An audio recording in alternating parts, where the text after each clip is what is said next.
There is something I have noticed about water. When you hold it too tightly in your hands, it escapes through your fingers. But when you simply open your palms and let it rest, it stays. The mind is the same way. And most people spend their entire lives squeezing.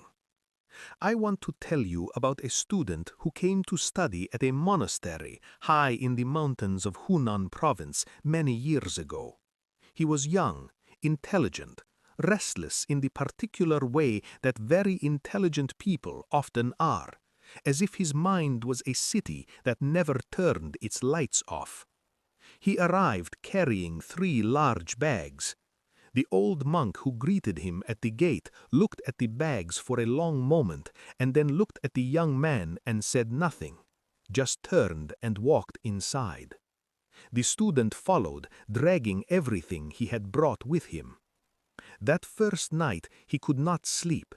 He lay on the simple mat in his simple room and listened to the silence and felt, for the first time in as long as he could remember, completely and uncomfortably alone with himself. No noise, no distraction, no task to complete. Just him and the dark and the particular sound of a mind that has never once been asked to be quiet. By the 3rd day, he went to the old monk and said, "I cannot stop thinking."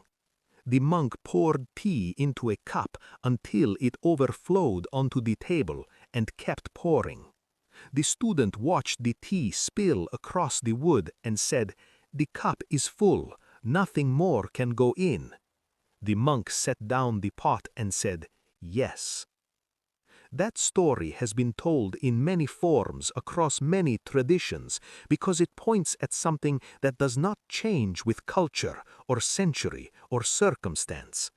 A mind that is already full cannot receive anything new.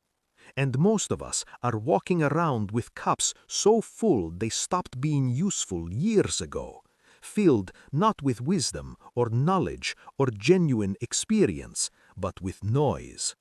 Other people's opinions about who we should be, old fears that belong to moments that no longer exist, stories we were told so early and so repeatedly that we stopped being able to tell them apart from truth.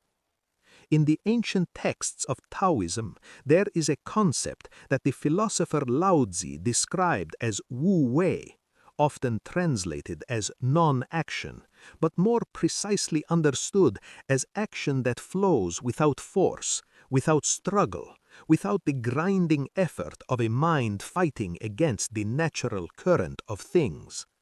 Lao Tzu observed that the most powerful forces in nature do not push. Water does not argue with stone. It simply flows around it, and given enough time, the stone is gone and the water remains. The wind does not fight the mountain. It moves through every available space, patient and persistent, shaping everything without ever breaking itself against anything. He was not writing poetry. He was describing something he had observed about the way reality actually works when the mind stops interfering with it.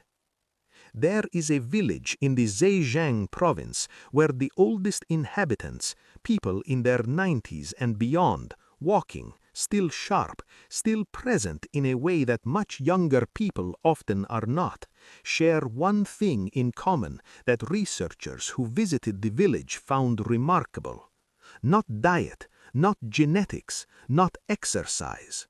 The single thing they shared was an unusual relationship with worry. Not the absence of difficulty. Their lives had contained tremendous difficulty, but they had developed, through years of quiet practice and communal wisdom, the ability to let a worry pass through them like weather, rather than build a permanent residence inside them. They felt things fully, and then they let them move. That distinction between feeling something and being permanently occupied by it is perhaps the most important distinction a human being can learn, and almost no one teaches it.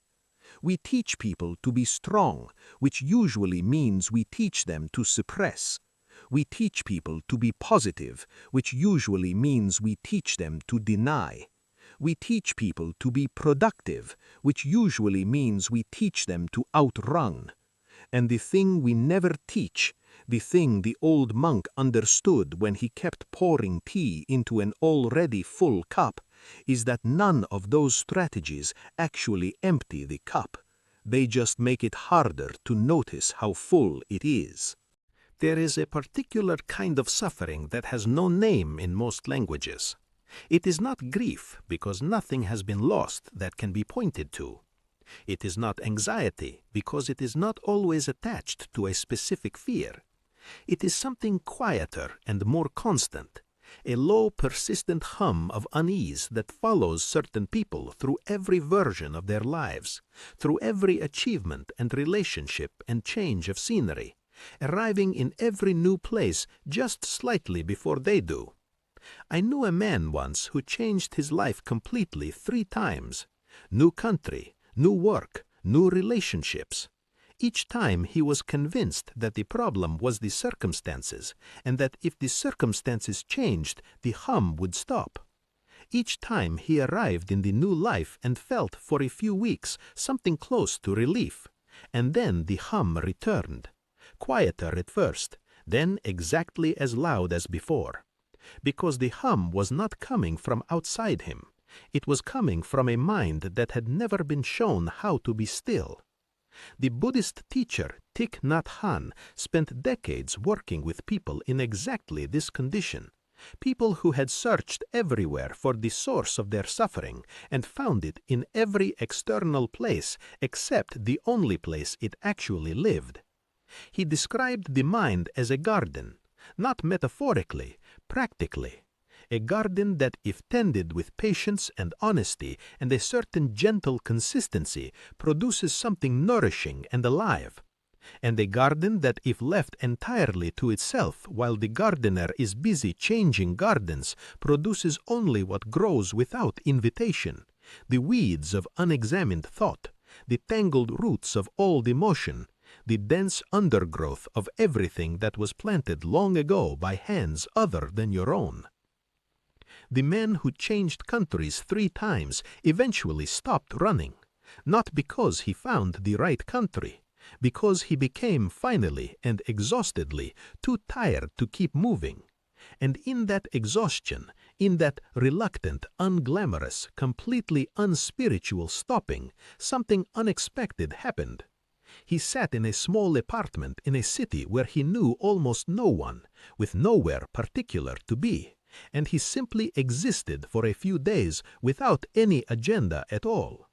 And on the 3rd day something surfaced, not a revelation, not an insight wrapped in golden light, just a memory from when he was 7 years old, standing in a kitchen, hearing something he was never meant to hear, understanding in the particular devastating way that children understand things, completely and wordlessly and with no framework to contain it. He had been running from a 7-year-old's conclusion about his own worth for nearly 40 decades, across 3 countries, through countless reinventions. The mind does not lose what it has been given to carry. It simply buries it deeper with each passing year, compressing it under the weight of everything that comes after, until the original wound is so far below the surface that the person living above it has completely forgotten it is there. But the roots are still growing, and everything that grows from those roots has the shape of the original thing, no matter what it calls itself on the surface. If you are watching this and something in you is recognizing what is being described here, not understanding it intellectually, but recognizing it in the particular way you recognize something that belongs to you, then perhaps this is the moment to simply stay with that feeling rather than move past it. Some realizations need to be inhabited before they can do their work. In the mountain monasteries of Tibet, there is a practice that visitors often misunderstand when they first observe it. Monks sit in what appears to be complete inactivity for hours at a time.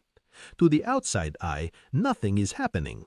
To the practitioner, everything is happening. A careful, disciplined turning of attention toward the interior landscape, a patient willingness to observe without judgment whatever arises, a gradually deepening relationship with the actual contents of the mind rather than the managed surface of it. The result over years is not the absence of thought or emotion. It is freedom from being controlled by thoughts and emotions that were never consciously chosen. Freedom from the automatic, freedom from the inherited, freedom from the 7-year-old standing in the kitchen who made a conclusion that was understandable and human and completely wrong about what their life would have to mean from that moment forward. That freedom is not dramatic. It does not announce itself. It arrives the way dawn arrives, so gradually that there is no single moment you can point to and say, there, that is when the darkness ended. You simply notice at some point that there is light, and you realize it has been growing for longer than you knew.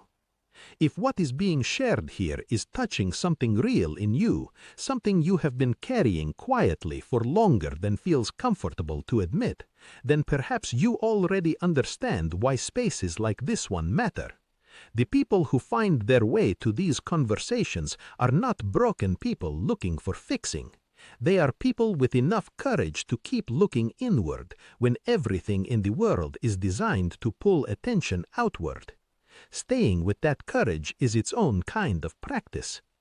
There is a bamboo tree that grows across many parts of China and Southeast Asia, whose behavior has fascinated observers for centuries. In the first year after planting, nothing visible happens. In the second year, nothing. Third year, nothing. Fourth year, nothing.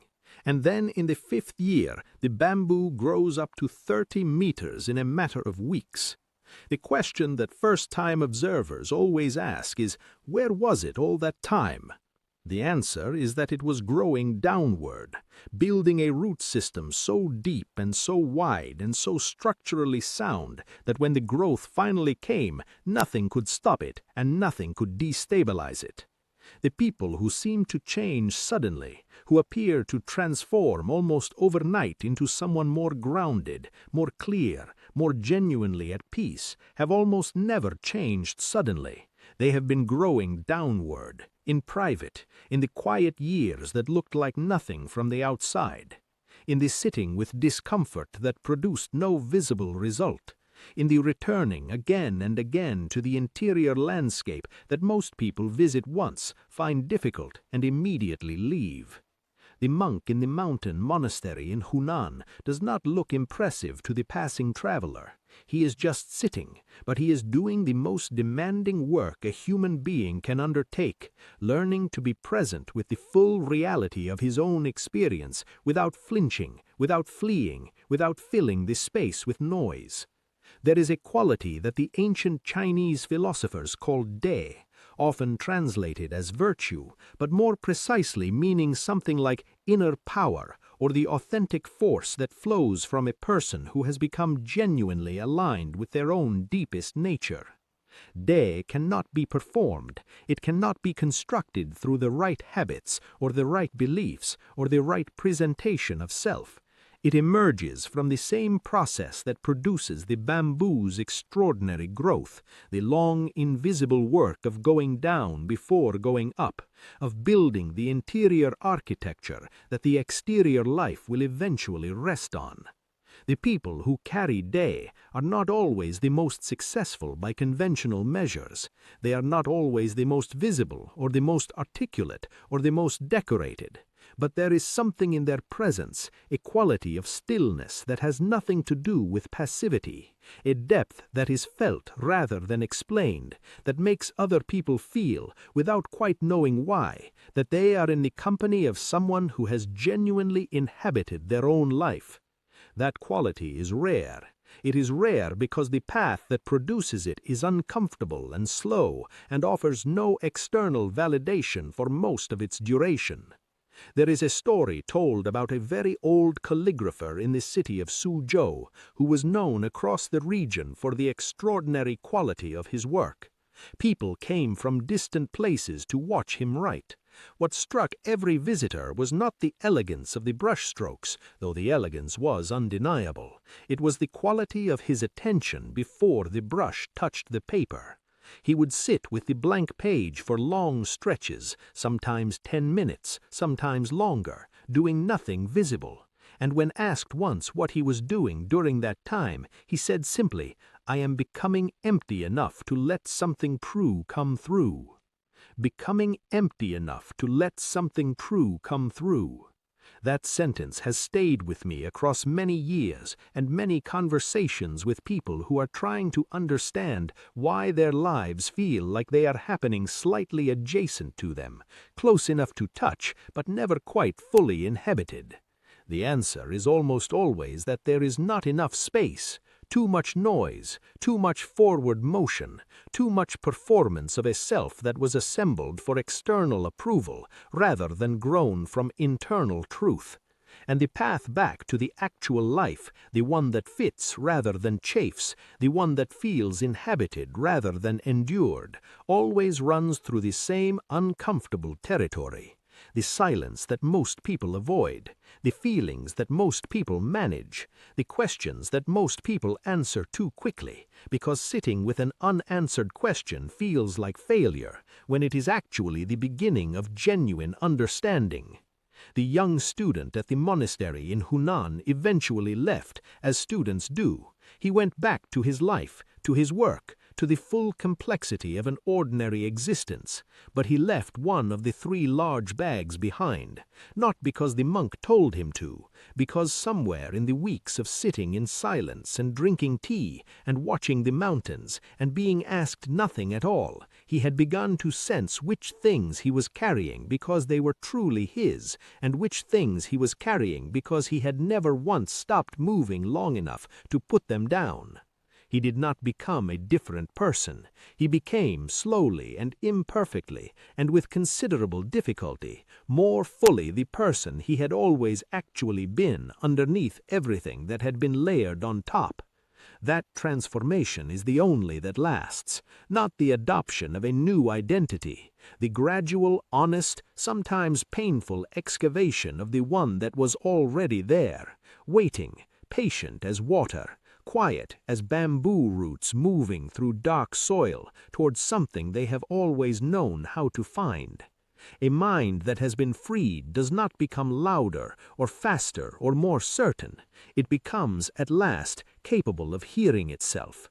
And in that hearing, in that simple, profound, long-delayed act of listening to the truth that was always speaking beneath the noise, a person discovers something that no circumstance, no achievement, no external validation could have ever given them. The unshakable sense that they are already, exactly as they are, enough to begin.